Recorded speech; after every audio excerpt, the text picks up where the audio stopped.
Hello दोस्तों, मैं हूं अनिल यादव। स्वागत है आप सभी का अपने यूट्यूब चैनल आदर्श क्लासेस में। इससे पिछले की वीडियो में आप लोगों को बहुत सारा प्यार मिला, उसके लिए मैं दिल से आप लोगों को धन्यवाद देता हूं। और मैं आप लोग को एसएससी जीडी का प्रीवियस ईयर का सोल्व करा रहा हूं, जिसमें मैथ और रीजनिंग भी है। तो आज मैथ का क्लास है दोस्तों, मैं आज मैथ कराने जा रहा हूँ, है ना। तो आप लोग जुड़िए और इससे लाभ उठाइए, जिससे आप लोग को जॉब हो सके। ठीक है दोस्तों, तो चलिए बढ़ते हैं क्वेश्चन की तरफ। पहला क्वेश्चन क्या कह रहा है दोस्तों? पहला क्वेश्चन कह रहा है कि यदि एक वस्तु का अंकित मूल्य 850 रुपया है, ठीक है।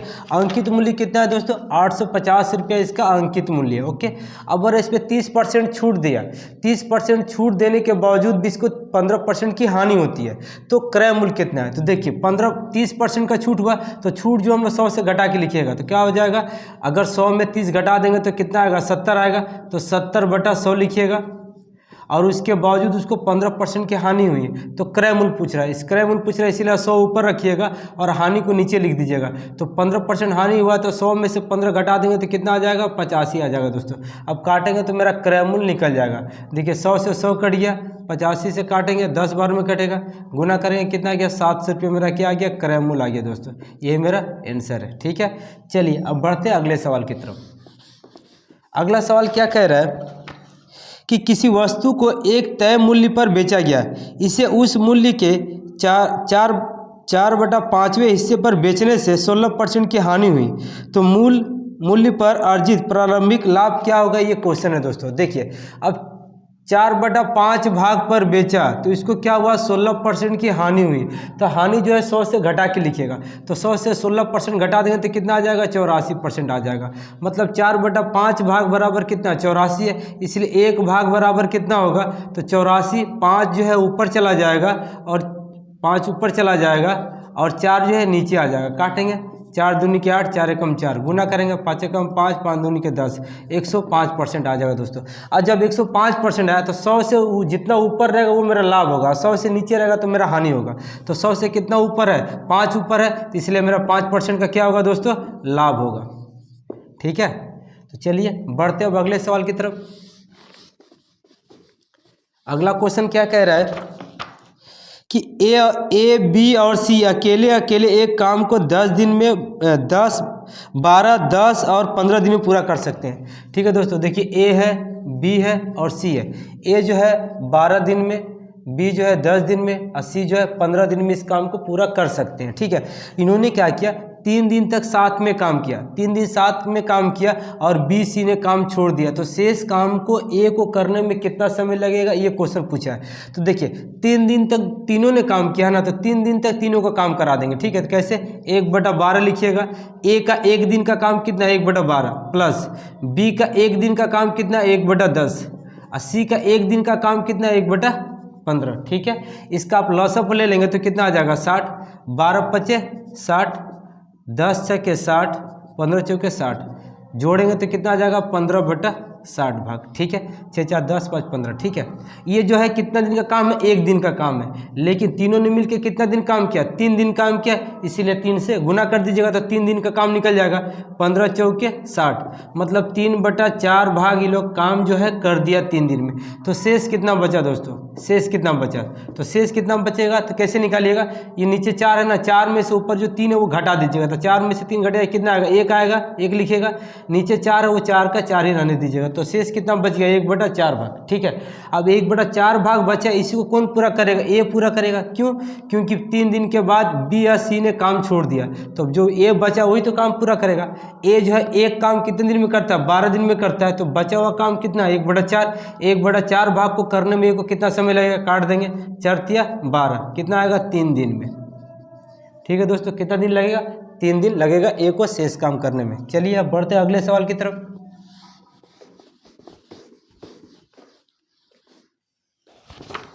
इसके बाद का क्वेश्चन है कि एक सत्र की शुरुआत में एक स्कूल में कक्षा 6, 7 और 8 छात्रों की संख्या 120, ठीक है, 6, 7, 8, ठीक है, इसमें 120 छात्र हैं, इसमें 150 छात्र हैं, और इसमें 130 छात्र हैं। ठीक है, अब आगे क्या कह रहा है इसमें? बाद में 10 छात्र को कक्षा 6 और कक्षा 7 में प्रवेश किया गया। मैंने 10 छात्र को जो है ना बाद बाद में मतलब है कि 6, 7 और 8, इसमें भी था 120, ये 150 था और ये आपको 130 है। ठीक है, ये कक्षा 6 है, ये 7 है, ये 8 है। बाद में करने मतलब पहले तो इतना था ही, बाद में 10 छात्र इसमें और जोड़े गए तो कितना हो गया 130, 10 छात्र इसमें और जोड़े गए तो कितना हो गया 160। ठीक है, और उसके आगे क्या कह रहा है कि 10 छात्र कक्षा 8 से स्थानांतरित किया गया, मतलब कक्षा 8 से 10 छात्र को निकाल दिया गया। जब निकाल देगा तो कितना बच जाएगा 120 छात्र बच जाएगा। ठीक है दोस्तों, अब क्या कह रहा है आगे क्वेश्चन में, तो शुरुआत में अंत में छात्रों की कुल संख्या का अनुपात कितना, मतलब कहने का मतलब ये बोल रहा है कि पहले के छात्रों का अनुपात और बाद में जो छात्र हुए उनके छात्रों का अनुपात कितना होगा। तो हम तीनों को जोड़ देंगे दोस्तों, तो जोड़ देंगे तो कितना हो जाएगा, ये हो जाएगा मेरा 400 अनुपात, और इन छात्रों को जोड़ेंगे तो मेरा कितना हो जाएगा 410 हो जाएगा दोस्तों। ठीक है, अब बड़ा इन दोनों छात्रों का अनुपात कितना होगा, तो 1 0 से 1 0 कट गया तो कितना आ गया 40 अनुपात 41 आ गया। ये मेरा आंसर है। क्वेश्चन क्या था यहाँ पर, कक्षा 6, 7 और 8, कक्षा 6 में 120 लड़का पढ़ रहा है, 7 में 150 लड़का पढ़ रहा है, कक्षा 8 में 130 लड़का पढ़ रहा है दोस्तों।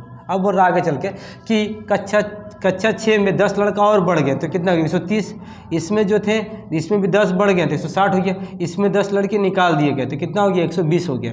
अब बोल रहा कि पहले जो लड़के थे और अभी जो लड़के हुए उनका अनुपात कितना होगा, तो पहले लड़कों को जोड़ दिए, फिर इन लड़कों को जोड़ करके अनुपात निकाल दिए तो कितना आ गया 40 अनुपात 41 आ गया। ठीक है, चलिए अब बढ़ते हैं अगले सवाल की तरफ।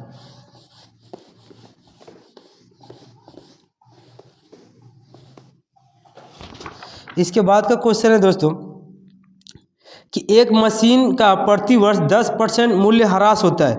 मशीन की वर्तमान कीमत दिया हुआ है 2540 दिया हुआ है दोस्तों। ठीक है, इकाई दाएं सैकड़ा हज़ार 10 लाख 2,50,000 है एक मशीन की कीमत। अब बोल रहा कि मशीन की कीमत वर्तमान वित्तीय 2 साल बाद मशीन का मूल्य क्या रह जाएगा, मतलब प्रत्येक साल इसमें 10% की ह्रास हो रहा, मतलब कमी हो रहा दोस्तों प्रत्येक साल। तो देखिए, तो 10% कमी होगा तो कमी जो है 100 में घटा के लिखिएगा तो कितना हो जाएगा 90/100 पहला साल हो जाएगा, और दूसरा साल भी 10% कम हो जाएगा तो 90/100 हो जाएगा। अब इसका कीमत कितना हो जाएगा वर्तमान मूल्य में, काट देंगे, देखिए 2 0 से 2 0 काट देंगे, 4 0 कट गया, 99 81 2 0 और गुने 25, तो 25 से कम 25, 25 के 5 हाथ में 2, 25 हटे 200, 202 मैंने टोटल कितना हो जाएगा दोस्तों, इतना हो जाएगा। मतलब पहले 2,50,000 से कीमत है, प्रत्येक साल इसकी 10% कीमत गिरावट हो रही थी, तो 2 साल गिरावट हुई तो इसका मूल्य कितना हो गया, काटेंगे तो कितना आ गया, इतना आ गया। मतलब 2 साल के बाद उस मशीन की कीमत 2,25,000 हो जाएगी दोस्तों। ठीक है, चलिए अब बढ़ते अगले क्वेश्चन की तरफ। फिर अगला क्वेश्चन क्या कह रहा है, एक आयताकार खेत की लंबाई या चौड़ाई का अनुपात 4:3 है। ठीक है, एक आयताकार खेत है दोस्तों, देखिए ये आयताकार खेत है, इसमें लंबाई और चौड़ाई का अनुपात कितना दिया हुआ है 4:3 दिया हुआ है। ठीक है, अब इसमें बोल रहा है कि इसका अंदर में ना 2 रुपया प्रति वर्ग मीटर की दर से इसका फसल काटा गया। फसल काटने पर टोटल कितना खर्चा हुआ, 600 रुपया खर्चा हुआ है ना। तो देखिए यहाँ दो रुपया ना, 2 रुपया खर्च हो रहा है 1 वर्ग मीटर पे। ठीक है दोस्तों, 1 वर्ग मीटर पे, इसलिए 1 रुपया खर्चा होगा 1/2, इसीलिए 600 रुपया खर्चा हुआ है। तो कितना वर्ग मीटर पे खर्चा हुआ है, तो काटेंगे तो कितना गया 300 वर्ग मीटर। ठीक है, मतलब इस खेत का क्षेत्रफल कितना आ गया 300 वर्ग मीटर आ गया दोस्तों, क्योंकि बोल रहा है कि 2 रुपया खर्चा हो रहा है 1 वर्ग मीटर पे, तो टोटल फसल काटा तो इसका क्षेत्रफल को ही तो काटा होगा, तो क्षेत्रफल कितना निकल गया 300 वर्ग सेंटीमीटर निकल गया। तो मेरी लंबाई पूछ रहा है। ठीक है, तो कैसे बनाएंगे, तो पहले तो मेरा क्षेत्रफल निकल गया, तो हम लोग लिखेंगे क्षेत्रफल बराबर क्षेत्रफल, क्षेत्रफल बराबर क्षेत्रफल। और क्षेत्रफल का फॉर्मूला होता है दोस्तों लंबाई गुने चौड़ाई। ठीक है, अब पहले से क्षेत्रफल कितना निकाले हैं 300 निकाले हैं, 300 का आप यहाँ रख दीजिए। अब देखिए अब लंबाई कितना है, लंबाई 4:3 है, तो लंबाई को मान लीजिए 4x है, और चौड़ाई मेरा कितना 3x मान लीजिए, और कितना दिया हुआ है 300 दिया हुआ है। अब 3 से काट देते, 3 से काटेंगे तो 100 बार में कटेगा, 4 से काट देंगे 25 बार में कटेगा। तो देखिए x गुना करेंगे तो x² बराबर कितना 25, इसलिए x बराबर कितना हो जाएगा 25 पर स्क्वायर बराबर को उधर जाएगा तो इस पर रूट चढ़ जाएगा, तो x का वैल्यू कितना आ गया 5। और जब x का वैल्यू 5 है तो लंबाई पूछ रहा है, तो लंबाई मेरा कितना 4x है दोस्तों, लंबाई मेरा क्या है 4x है। ठीक है, लंबाई मेरा 4x है, तो चलिए यहाँ लिख देते, दिखाई नहीं दे रहा दोस्तों।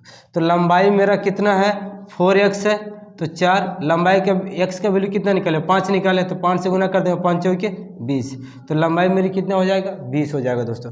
कैसे बना एक बार देख लीजिए फिर से। देखिए आयताकार है, आयताकार में क्या होता है लंबाई गुने चौड़ाई होता है, यही तो क्षेत्रफल होता है। और क्षेत्रफल कैसे निकाल लेंगे, किताब में बोल रहा था कि 2 रुपया खर्चा और 1 वर्ग मीटर पे, तो 600 रुपया खर्चा हुआ, तो 600 रुपया खर्चा हुआ कितना वर्ग मीटर पे, तो 300 वर्ग मीटर पे खर्चा हुआ। इसका मतलब है कि आयत का क्षेत्रफल कितना है 300 है। और जब क्षेत्रफल है तो क्षेत्रफल का फॉर्मूला होता है लंबाई गुने चौड़ाई, तो लंबाई गुने चौड़ाई, तो लंबाई को मान लेंगे 4x और चौड़ाई को मान लेंगे 3x।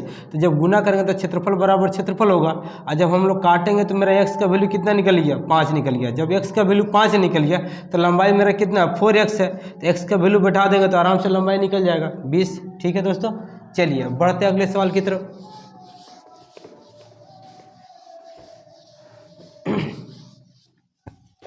इसके बाद का क्वेश्चन है, एक दुकानदार ने 24 रुपया में 10 पेंसिल के मूल्य पर 100 पेंसिलें बेची और 20% लाभ अर्जित करने के लिए एक पेंसिल का क्रय मूल्य कितना होगा। ठीक है दोस्तों, एक पेंसिल का क्रय मूल्य पूछा है, तो क्या करेंगे, हमको 100 पेंसिल की जरूरत नहीं है, सिर्फ एक ही पेंसिल पे निकाल लेंगे।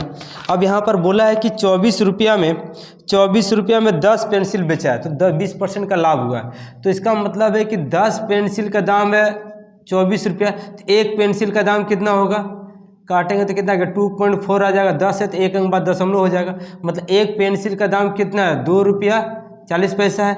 और इस पर कितना परसेंट का लाभ हुआ है 20% का लाभ हुआ है। इसका मतलब ये कितना परसेंट है 120% है दोस्तों। लाभ को 100 में जोड़ के लिखिएगा, तो 20% लाभ हुआ तो कितना हो जाएगा 120%। 120% बराबर कितना 2.4, इसलिए 1%, इसलिए 100% निकाल दीजिएगा तो क्रय मूल्य निकल जाएगा, क्योंकि क्रय मूल्य तो पूछा है। तो दशमलव हटाएंगे तो नीचे 10 आ जाएगा। अब देखिए 1 0 से 2 0 कट गया, 12 दूनी के 24, मतलब कितना आ गया 2 रुपया प्रति पेंसिल इसका क्रय मूल्य हो गया दोस्तों। ठीक है, तो चलिए बढ़ते अब अगले सवाल की तरफ। और हाँ दोस्तों, एसएससी जीडी के लिए मैथ और रीजनिंग को आप लोग बहुत अच्छे से प्रैक्टिस कीजिए, क्योंकि आप लोग को यही रिजल्ट दिलवाएगा और इसमें परफेक्ट नंबर आते हैं। ठीक है, तो इसमें अच्छे से थोड़ा प्रैक्टिस कीजिएगा, जितना प्रैक्टिस कीजिएगा उतना ही आपका नौकरी मिलने की संभावना ज़्यादा होगी और उतना ही ज़्यादा आपका स्पीड बढ़ेगा। क्योंकि ऐसे भी 1 घंटा है, 1 घंटा में आपको 80 क्वेश्चन करने हैं, तो उसके लिए आपको स्पीड की जरूरत पड़ेगी। रोज़ 1 सेट मारिए। ठीक है, चलिए उसके बाद क्या है, क्वेश्चन बोल रहा है कि एक दुकानदार 30% और 25% के 2 क्रमिक छूट की घोषणा करता है और 1200 रुपये अंकित मूल्य वाली शर्ट का अंतिम विक्रय मूल्य क्या होगा। विक्रय मूल्य पूछा है दोस्तों। अंकित मूल्य कितना दिया हुआ है 1200। ठीक है, और 2 बार छूट दे रहा है, तो 2 बार छूट दे रहा है, तो पहला छूट कितना है 30% छूट है। तो 30% छूट है तो छूट को क्या करते हैं 100 से माइनस करके लिखिएगा। तो 30% छूट देते कितना होगा 70/100। अच्छा, दूसरी बार 25% छूट दिया तो कितना हो जाएगा 75/100। ठीक है, अब ये क्या निकल गया मेरा विक्रय मूल्य निकल गया दोस्तों। अब देखिए 2 0 से 2 0 कट गया, 25 तिया 75, 25 चौके 100, 4 तिया 12, तो 7 तिया 21, 210 गुने 3, 0 3 3 दूनी 6, 630 रुपया इसका विक्रय मूल्य आ गया दोस्तों। ठीक है, चलिए अब बढ़ते अगले सवाल की तरफ। अगर आप लोग को वीडियो अच्छी लग रही है दोस्तों तो प्लीज़ लाइक शेयर और सब्सक्राइब जरूर करें। ठीक है, चलिए और आगे बढ़ते हैं। क्वेश्चन क्या कह रहा है कि एक निश्चित धनराशि चक्रवृद्धि ब्याज के एक निश्चित वार्षिक दर पर 2 वर्ष में दुगनी हो जाती है, तो उसी चक्रवृद्धि ब्याज पर यह कितने वर्षों में 4 गुनी हो जाएगी, ये क्वेश्चन है। ठीक है, तो देखिए यहाँ लिख दीजिएगा समय, यहाँ लिख दीजिएगा गुना। ठीक है दोस्तों, तो 2 वर्ष में कितना हो रहा 2 गुना हो जा रहा। तो समय जो 2 वर्ष बोला तो इसको 2 करके जोड़ के लिखिएगा दोस्तों। 2 है तो 4, ठीक है, 2 में 2 जोड़ जाएगा कितना 4, तो 4 वर्ष में कितना हो जाएगा इसका दुगुना करके जाइएगा, 2 दूनी के 4 गुना हो जाएगा। ठीक है, अब फिर इसमें 2 जोड़ दिया तो कितना 6 वर्ष में कितना हो जाएगा, अब 4 का इसका डबल करके लेके जाइएगा, 4 दूनी के 8, अब फिर इसमें 2 जोड़ दिया तो कितना हो जाएगा 8 वर्ष हो जाएगा। 8 वर्ष में कितना हो जाएगा 8 का दुगुना कर दिया कितना 16। हम इसलिए ज़्यादा बढ़ा दिए दोस्तों कि आगे चल के एग्जाम में कुछ और पूछे तो आपको समझ में आ जाए। देखिए 2 वर्ष में दुगुना हो रहा तो 4 वर्ष में कितना होगा 4 गुना, अब 6 वर्ष में कितना होगा 8 गुना, फिर 8 वर्ष में कितना होगा 16 गुना। मतलब आपने क्या देखा, अगर चक्रवृद्धि ब्याज है तो चक्रवृद्धि ब्याज को आप इस तरीके से बना सकते हैं कि 2 वर्ष में दुगुना बोला तो दुगुना करके बढ़ेगा। देखिए 2 का दुगुना कितना 4, 4 का दुगुना कितना 8, 8 का दुगुना 16। यहाँ 2 साल बोला है तो हमेशा 2 साल जोड़ जोड़ के लिखिएगा, ठीक है। लेकिन यहाँ पर क्वेश्चन पूछा है कि 4 वर्ष में कितना गुना होगा, तो 4 गुना होने के लिए कितना साल चाहिए, तो 4 गुना होने के लिए 4 साल चाहिए। अगर किताब में पूछा रहता है कि 8 गुना होने के लिए कितना साल चाहिए, तो 6 साल चाहिए। अगर 16 गुना होने के लिए कितना साल चाहिए, तो 8 साल चाहिए, ठीक है दोस्तों। ऐसे करके आप बना लीजिएगा। लेकिन मेरा आंसर क्या आएगा, 4 वर्ष आएगा, ठीक है। क्यों, क्योंकि 4 गुना पूछ रहा, 4 गुना होने के लिए कितना साल चाहिए, 4 वर्ष चाहिए। ये एक्स्ट्रा बता दिए जिससे आगे चल के आपको दिक्कत नहीं आए दोस्तों। चलिए बढ़ते अगले सवाल की तरफ। इसके बाद क्वेश्चन है कि 6 धनात्मक संख्याओं का औसत 12.5 है, ठीक है। मतलब 6 संख्याओं का औसत देखिए दोस्तों, 1 2 3 4 5 6, 6 संख्या 1 2 3 4 5 6, 6 संख्याओं का औसत दिया हुआ। औसत कितना दिया हुआ, 12.5 दिया हुआ। तो 6 संख्या, तो इसको 6 से गुना कर देंगे तो क्या निकल जाएगा, योग निकल जाएगा। मतलब 6 संख्याओं का योग निकल जाएगा, ठीक है। गुना करेंगे तो कितना आ गया 75। क्लियर है। अब यहाँ पर फिर क्या कह रहा है आगे में कि यदि पहली संख्या अंतिम देखिए, अंतिम 5वीं संख्या 1 2 3 4 5, ठीक है। इसको छोड़ देंगे तो क्या होगा, अंतिम 5 संख्या निकल जाएगी, नहीं निकल जाएगी। यहाँ पर बोल रहा कि देखिए, यदि पहली संख्या अंतिम 5 संख्याओं के योगफल का 2/3 है, मतलब ये पहली जो संख्या है ना, ये 5 संख्याओं का योगफल का कितना है, ये 2/5 है, सिर्फ 2/3 है। तो हम लोग मान लेंगे पहली संख्या जो है ना, पहली संख्या आप मान लीजिएगा कितना है, x है। तो जब पहली संख्या x होगी तो ये 5 संख्या कितनी होगी, तो टोटल 1 से लेकर के 6 तक संख्याओं का योग कितना 75 है ना। तो 75 में से हम पहली संख्या x घटा देंगे तो ये मेरा क्या निकल जाएगा, 5वीं संख्या का योग निकल जाएगा दोस्तों।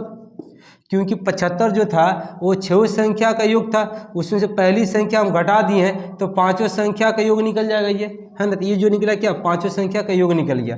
अब किताब में क्या बोला कि पहली जो संख्या है ना, 5वीं संख्या का योग का कितना है, 2/3 गुना है दोस्तों, ठीक है। तो 2/3 गुना है तो 2/3 निकाल लेंगे। अब देखिए 3 इसके साथ गुना हो जाए तो क्या हो जाएगा, 3x, बीच में बराबर है, बराबर कर देंगे। इसके साथ गुना करेंगे तो कितना हो जाएगा, 150 - 2x। देखिए ये माइनस में बराबर किधर लेके आएंगे तो क्या होगा, प्लस हो जाएगा। तो क्या हो जाएगा 5x, ठीक है ना, क्योंकि 3x पहले से है, 2x इधर आएगा तो 5x हो जाएगा। 5x बराबर कितना, 150, मान से काटेंगे 15 15 0, मतलब x का वैल्यू कितना आ गया, 30 आ गया दोस्तों। x का वैल्यू कितना आ गया, 30। x आया मतलब मेरा पहला संख्या आ गया। पहला संख्या कितना आ गया, 30 आ गया, ठीक है। तो पूछ रहा इन 5 संख्याओं का औसत कितना होगा। तो अब देखिए 6 संख्या मिला के कितना था, 75 था।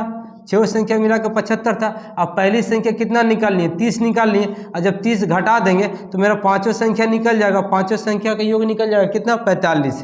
5 संख्या का योग निकल गया 45। अब इसका औसत पूछ रहा है, तो औसत के लिए क्या करते हैं, जितनी संख्या होती है उतनी संख्या से भागा कर देते तो मेरा औसत निकल जाता है। तो 5 संख्या तो 5 से भागा कर देंगे, 5 9 45, तो मेरा औसत कितना आ गया दोस्तों, 9 आ गया। मेरा आंसर क्या होगा, 9, ठीक है। चलिए बढ़ते हैं अगले सवाल की तरफ।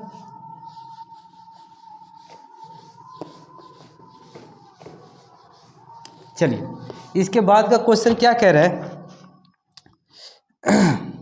2 संख्याओं का अनुपात 3:5 है और उनका मौसम 6 है, तो उनका लौसब पर क्या होगा, ये क्वेश्चन है दोस्तों, ठीक है। तो देखिए 2 संख्याओं का अनुपात दिया हुआ है कितना, 3:5 और इनका मौसब पर दिया हुआ है 6, तो लौसब पर पूछ रहा है, ठीक है। तो लौसब पर कैसे निकालेंगे दोस्तों, याद रखिएगा 2 संख्या का अनुपात दिया हुआ है और मौसब पर दिया हुआ है, तो लौसब पर पूछेगा ना, तो जो संख्या अनुपात में सबको गुना कर दीजिएगा। देखिए 3 गुना 5 गुना और मौसब को भी गुना कर दीजिएगा, तो 6 × 5 30, 30 × 3 90, मतलब लौसब पर कितना आ जाएगा दोस्तों, 90 आ जाएगा, ठीक है।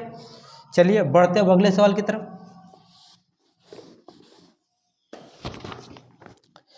इसके बाद है सरलीकरण है दोस्तों। चलिए देखते हैं, 12 दिया हुआ है, 12 भागा कोष्ठ के अंदर 2 गुना 3, ठीक है। उसके बाद बड़ी कोष्ठ से घेर दिया गया है, उसके बाद भागा दिया हुआ, ठीक है। भागा 24 भागा छोटी कोष्ठ 8 - 5 बड़ी कोष्ठ। ठीक है दोस्तों, का मान क्या होगा ये क्वेश्चन है। तो कैसे बनाएंगे देखिए, पहले हम लोग छोटी कोष्ठ का काम करते हैं दोस्तों। तो 8 में से 5 जाए 3, देखिए 24 है, 24 भागा क्या हो गया 3, तो 24 में 3 से भागा देंगे तो कितने बार में कटेगा, 3 8 24, 8 बार में कटेगा। ठीक है, अब यहाँ पर भागा है, भागा रहने देंगे। अब यहाँ देखिए 3 दूनी, पहले छोटी कोष्ठ काम करेंगे, 3 दूनी के 6, 6 जब बाहर निकलेगा, 6 बाहर निकले तो क्या 12 भागा 6 हो गया, तो 6 दूनी के 12, इसको जब भागा दिया तो कितना 2 बार में कटा, भागा कितना हो गया 8, तो 2/8 आ गया दोस्तों। ये भागा को हम लोग बट्टा में कर देंगे, तो 2 एकम 2, 2 चौके 8, मतलब कितना आ गया 1/4 आ गया। ठीक है दोस्तों, उम्मीद कर रहे समझ में आ रहा होगा। चलिए अब बढ़ते अगले सवाल की तरफ।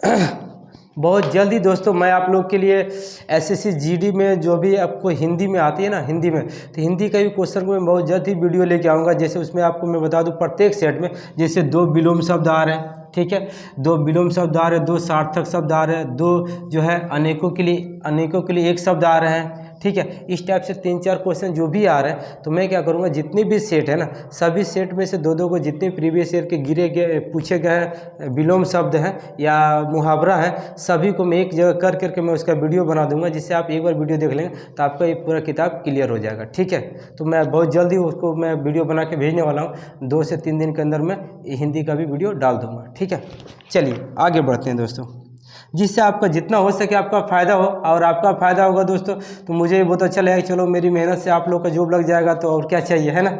चलिए आगे बढ़ते हैं। क्वेश्चन क्या कह रहा है कि सेल्वा राज ने एक फ्लैट खरीदने के लिए, ठीक है, इतना रुपया वन टाइम पेमेंट किया।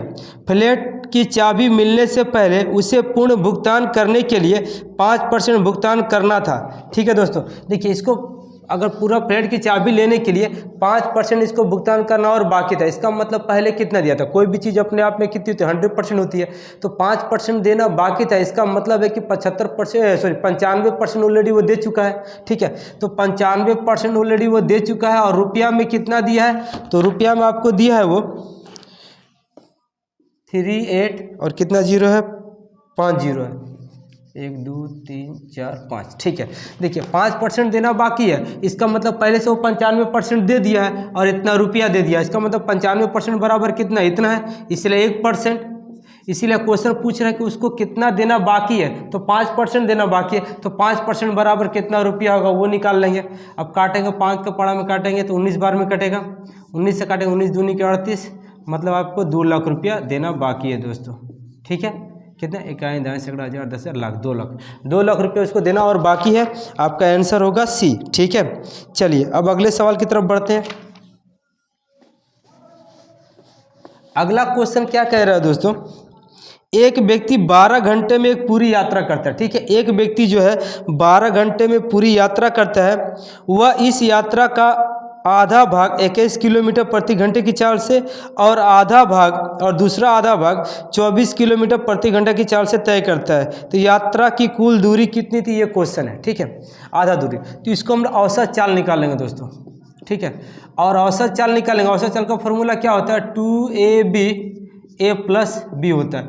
ए क्या है, ए मेरा पहला दूरी मैंने आधा भाग, अब बी है मेरा दूसरा आधा भाग। ठीक है, तो देखिए 2 नियम से, पहला भाग 21 किलोमीटर प्रति घंटा की चाल से गया, बी जो है 24 किलोमीटर प्रति घंटा की चाल से गया, और दोनों को जोड़ के नीचे मैंने 21 और 24 जोड़ेंगे तो मेरा हो जाएगा 45 आ जाएगा दोस्तों।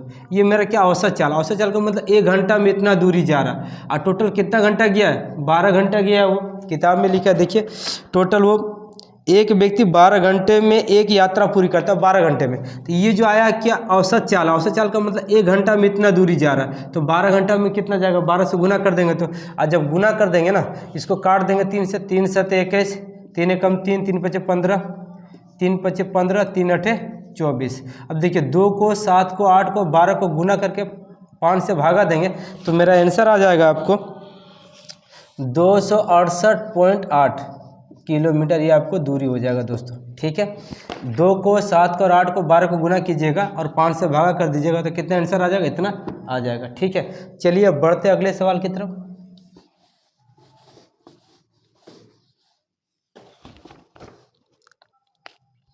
उसके बाद कह रहा है यदि y का x% 100 है, ठीक है दोस्तों। देखिए y का मतलब गुना x%, परसेंट के लिए नीचे 100 लिखते हैं, कितना है 100 है, ठीक है।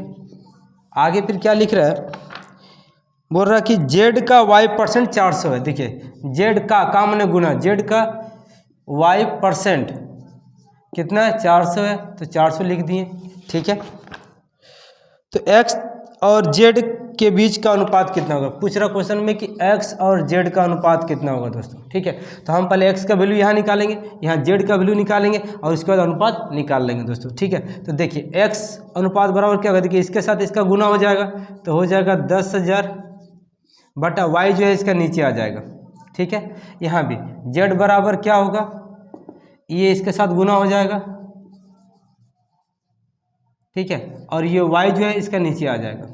मतलब देखिए ये x का वैल्यू आ गया और ये y का वैल्यू आ गया। तो क्वेश्चन पूछा x अनुपात z का वैल्यू क्या है, तो x का वैल्यू कितना है 10,000 बटा y अनुपात इसका है 40,000 बटा y, ठीक है। अब देखिए y कट गया, 4 0 से 4 0 कट गया, तो क्या बचा 1 अनुपात 4 बचा दोस्तों, यही मेरा आंसर होगा, ठीक है। ऑप्शन डी होगा दोस्तों। चलिए इसके बाद अगले सवाल की तरफ बढ़ते हैं।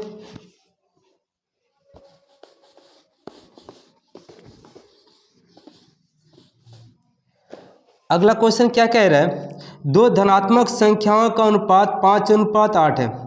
यदि इनके वर्गों का योग 356 है तो इन दो संख्याओं का योग कितना होगा, ये क्वेश्चन पूछा है दोस्तों, ठीक है।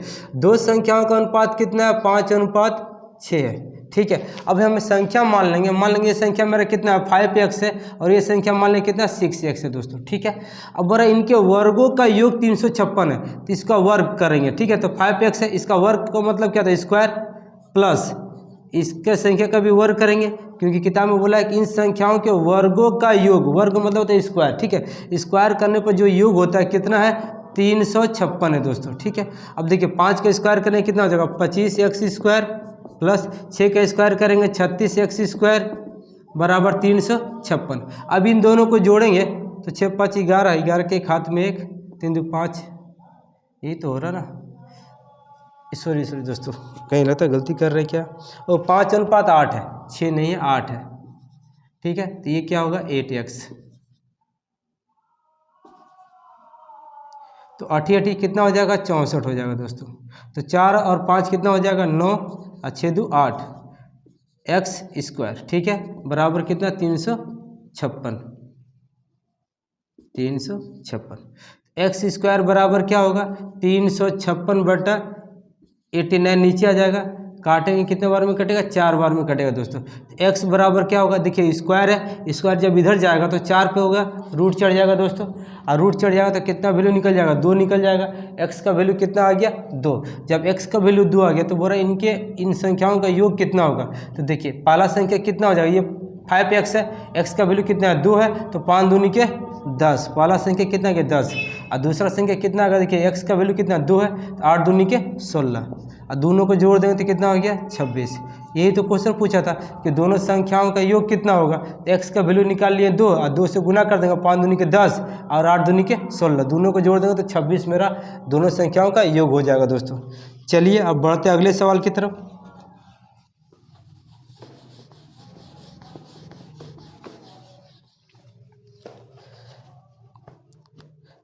अगली संख्या क्या कह रही है कि 5 सदस्यों वाले कंपनी ए की औसत आयु 44.8 वर्ष है, ठीक है।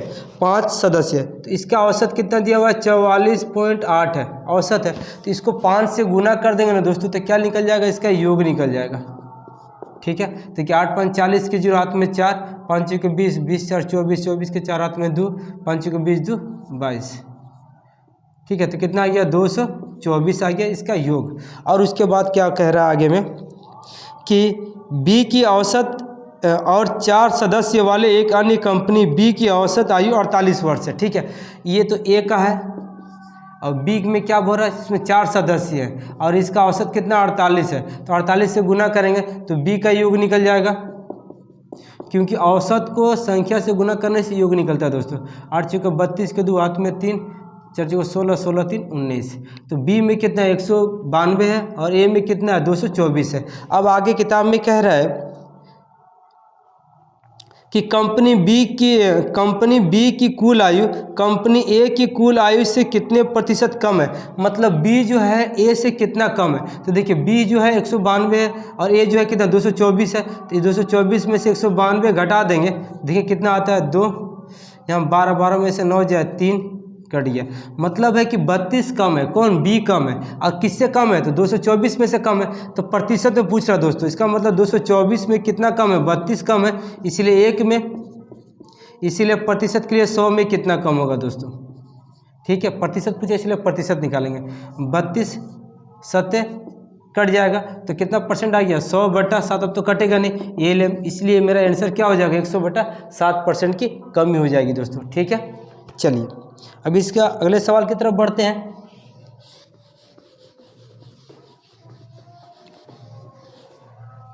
अगला क्वेश्चन क्या कह रहा है, एक स्कूल में कुल विद्यार्थी लड़के और लड़कियां 720 हैं। ठीक है, एक स्कूल में टोटल 720 लड़के और लड़कियां दोस्तों। ठीक है, और उसके बाद कह रहा है इसमें लड़के और लड़कियों का अनुपात 7:5 है। माने कि लड़के और लड़कियों का अनुपात कितना है, मतलब बॉय और गर्ल का अनुपात कितना है 7:5 है। ठीक है, और उसके बाद कह रहा है कि एक अन्य स्कूल में कितने छात्र हैं 560 छात्र हैं। ठीक है, जिसमें से लड़के और लड़कियां मतलब बॉय और गर्ल का अनुपात कितना दिया हुआ है 3:5 दिया हुआ है दोस्तों। ठीक है, तो दोनों स्कूलों में विद्यार्थियों की कुल संख्या में लड़कों और लड़कियों का अनुपात कितना होगा, ये क्वेश्चन पूछा मैंने। लड़कों और लड़कियों का अनुपात कितना होगा ये हमको पूछा है दोस्तों। तो हम पहले क्या करेंगे, इसमें लड़कों की संख्या निकालेंगे, लड़कियों की संख्या निकालेंगे, और लड़का लड़का जोड़ देंगे, लड़की लड़की जोड़ के अनुपात निकालेंगे। ठीक है, तो चलिए देखते हैं। टोटल 720 छात्र है, इसमें लड़कों की संख्या कितनी है 7 है, अनुपात में 7 लिखेंगे और दोनों जोड़ के नीचे लिख देंगे। तो 7 5 कितना होगा 12, 12 6 72, मैंने 7 6 42, मैंने 420 क्या हो गया बॉय हो गया दोस्तों। तो गर्ल कितना होगा, देखिए 720 में से 420 लड़का है, इसका मतलब लड़की कितना होगा 300 लड़की होगा, गर्ल कितना 300। अच्छा, इसमें देखिए टोटल मेरा 560 विद्यार्थी है, जिसमें से लड़कों की संख्या कितनी है, लड़कों का अनुपात कितना 3 है, तो 3 लिख दीजिएगा और दोनों जोड़ के नीचे 8 हो जाएगा। 8 7 56, 7 21, मैंने 210 लड़का हो गया जी दोस्तों। तो लड़की कितना हो जाएगा 560 में से 210 घटा देंगे तो इसका मतलब आ जाएगा 350 क्या हो जाएगा गर्ल हो जाएगा, और दोनों को जोड़ देंगे तो 560 हो जाएगा। अब सब लड़का एक तरफ, लड़की लड़की एक तरफ कर देंगे दोस्तों। यहाँ देखिए लड़का कितना 420 है, यहाँ लड़की है लड़का है 210, दोनों को जोड़ देंगे तो कितना हो जाएगा 400 200 600 630, लड़का हो जाएगा 630 अनुपात, लड़की कितना हो जाएगा, देखिए लड़की यहाँ 300 है, यहाँ पर 350, दोनों को जोड़ देंगे तो 650 लड़की हो जाएगा। ठीक है दोस्तों, अब देखिए 1 0 से 1 0 कट गया, तो लड़का और लड़की का अनुपात कितना हो गया 63:65 हो गया दोस्तों। यही मेरा आंसर हो गया। ठीक है, चलिए बढ़ते अब अगले सवाल की तरफ।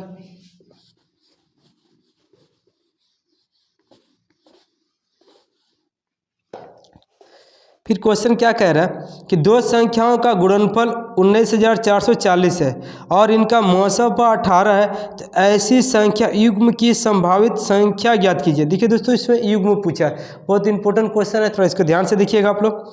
ठीक है, दो संख्याओं का गुणनफल, मान लेंगे दो संख्या मेरा कौन कौन सी है ए और बी है।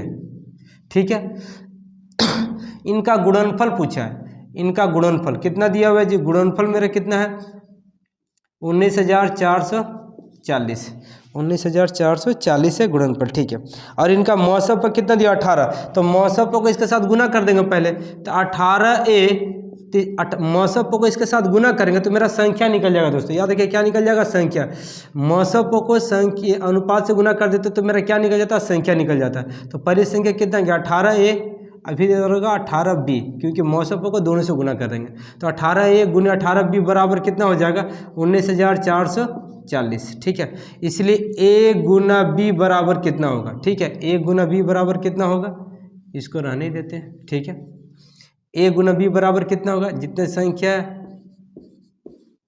और देखिए ये भी 18 ये भी 18 नीचे आएगा, मैंने 18 गुने 18। ठीक है, दोनों से काटेंगे कितनी बार में कटेगा, 60 बार में कटेगा दोस्तों।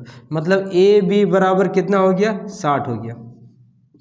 ठीक है, अब बोला 60 में कितना युग्म बनेगा, युग्म पूछ रहा है दोस्तों। तो युग्म के लिए आपको बता देते हैं कैसे बनेगा। देखिए 1 और 60, मतलब 1 को 60 से गुना करेंगे तो 60 आएगा।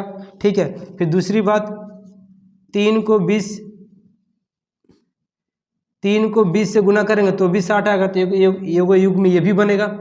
उसके बाद 4 को 15 से गुना करेंगे तो भी 60 होगा। ठीक है, उसके बाद 5 को 12 से गुना करेंगे तो भी 60 होगा। ठीक है, तो 4 युग्म बन रहा है, 1 2 3 4। ठीक है, अब आप कहोगे सर जी 2 गुना 30 भी तो होता है 60। देखिए 2 भी 30 भी गुना करेंगे तो 60 तो आएगा, लेकिन ऐसा नहीं है, इसको और इसको नहीं ले सकते। कैसे लेंगे, देखिए एक सम को लेंगे और एक विषम को लेंगे। ठीक है, तो देखिए एक जो है आपको विषम है, 60 क्या है, सम है। और यहाँ देखिए 3 विषम है, 20 मेरा सम है। देखिए ये सम है और ये विषम है, ये भी विषम है, ये सम है। मतलब आपको ऐसी संख्याओं से गुना करके बनाना है कि जो एक सम और एक विषम हो। इसमें क्या है दोस्तों, ये भी सम हो गया और ये भी सम हो गया। ऐसी संख्याओं को नहीं लेना है। ठीक है, ऐसी संख्याओं को नहीं लेना है। तो मेरा यहाँ पर क्या देखें हम 60 है, तो इसका कितना युग्म बन रहा है, 4 गो बन रहा है, 1 2 3 4, 4 युग्म बन रहा है। इसलिए मेरा आंसर क्या होगा, 4 मारेंगे दोस्तों। ठीक है, ऑप्शन बी मारेंगे। ठीक है, अब चलिए अगले सवाल की तरफ बढ़ते हैं।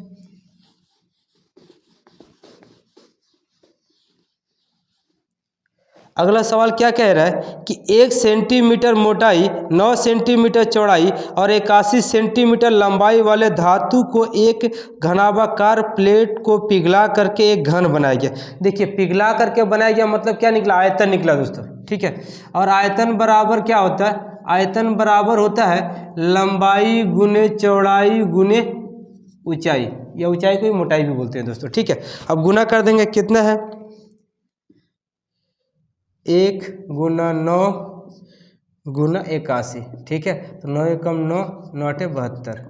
ये मेरा क्या निकल गया, आयतन। अब यही इसी को हम लोग क्या आयतन का फॉर्मूला गया दोस्तों, लंबाई गुना चौड़ाई गुना ऊंचाई, ये आपको आ गया। अब हमको भुजा निकालना है ना, तो हमको क्या होता है, भुजा ए का क्यूब, ए क्यूब बराबर कितना 729।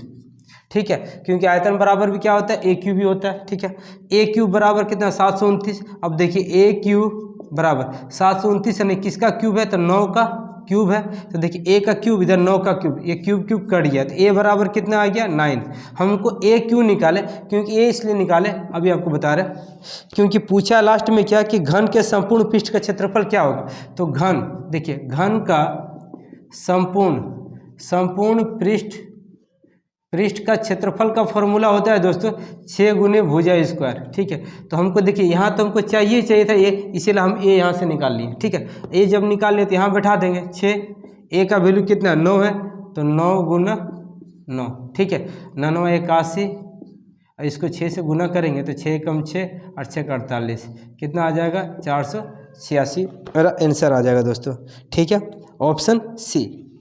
तो उम्मीद कर रहे हैं दोस्तों आपको ये वीडियो अच्छी लगी होगी। अगर वीडियो अच्छी लगी हो तो प्लीज़ लाइक शेयर सब्सक्राइब जरूर कीजिए। मिलते हैं अगले वीडियो में, धन्यवाद।